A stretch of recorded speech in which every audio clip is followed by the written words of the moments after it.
عاملين فظاعة تخلص في ساعة رمضان بحنا بحته أقل شبل يفرق جماعة عمود بجرحك عمره ما يشفى بلاش تقول كلام أنا نفسي يا ابني. انت مين يا ابني انت؟ انا ابنك. ابني مين يا عم؟ امشي يا عم العب بعيد يا عم، امشي يا عم العب. يلا يلا العب حبيبي شحبي، العب حبيبي، خد راحتك خد راحتك. ايه ده؟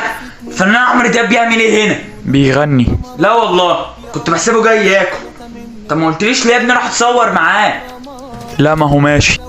هو ايه اللي هيمشي؟ ما انت نايم بقالك كتير. يعني انا ما بنامش بقالي 15 سنة، جايين تجيبوا وقت لما انام العصر؟